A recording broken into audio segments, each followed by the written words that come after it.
बयखौबो आंनि चेनेलाव बरायहरो। आसा खालामो नोंथांमोनहा बयबो मोजाङै दङ।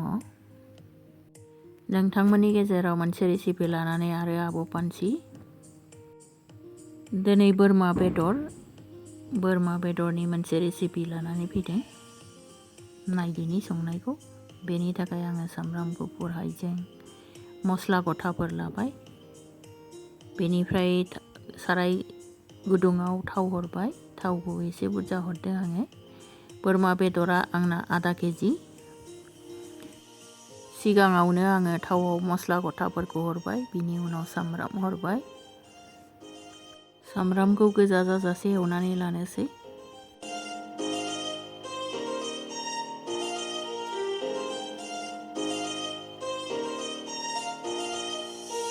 सामब्रामा गोजा जाबाय।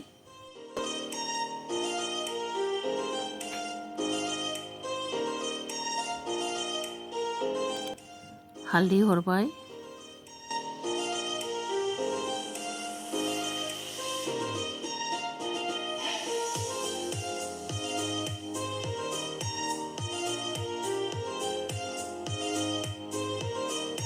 दानिया पाउडार मस्लाफोरखौ हरजोब्बाय।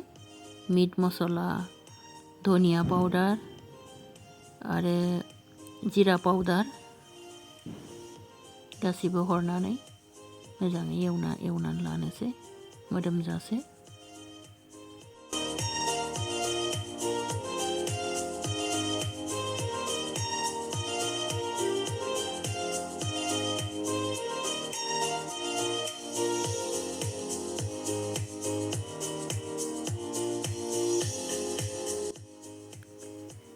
नैबे बानलुनि चाटनि बेखौ होफादेरबाय।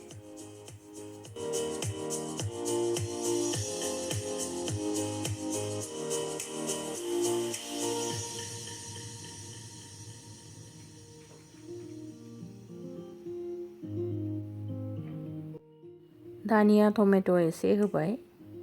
बेखौबो एवनानै लानोसै।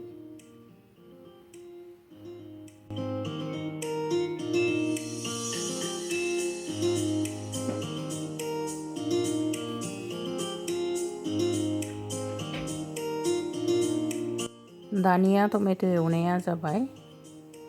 बोरमा बेदरखौ होसनहरबाय। बोरमा बेदरखौ एसे मोजाङै एवनानै लानांगौ।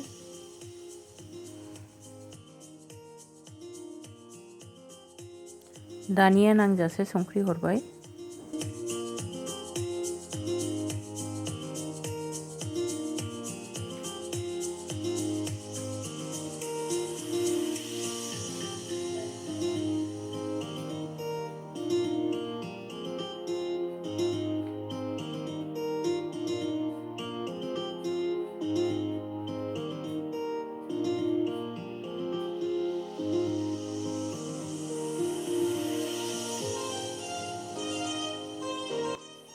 बेदरा एवनाय जाबाय। थाव ओंखारबाय। दानिया कक'नाट मिल्क होबाय।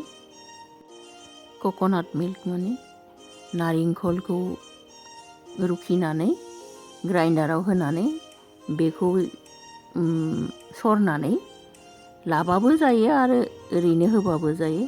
नारेंखल जानाया बहुद हेल्थनि थाखाय मोजां। ओंख्रियाबो बहुत हेल्दी जायो आरो बहुत टेस्टी जायो। बेखौ सारायावबो संजायो आरो थाब फोमोननो लुबैयोबा प्रेसार कुकाराव हरनानै खेबथामसो हुइसेल गाबहोयोब्ला गुरै जायो। आं सारायावनो गोबाव रुबाय थाबाय मोनजासे। बानलु गुन्दै हरबाय आङो। बानलु गोमोननि गुन्दैया न'आवनो बानायनाय। दानिया आङो गरम मस्ला पाउडार हरबाय।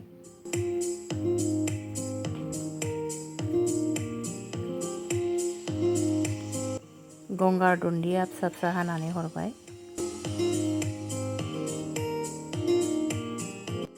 दानिया बेखौ दै रानजासे संबाय थानोसै।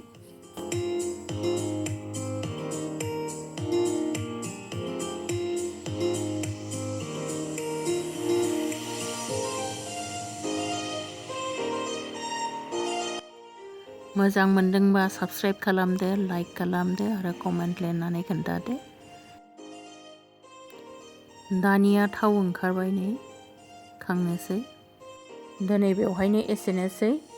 गोदान रेसिपि लानानै नोंथांमोननि गेजेराव आरो नुजाथिबावगोन। गोजोन्थों।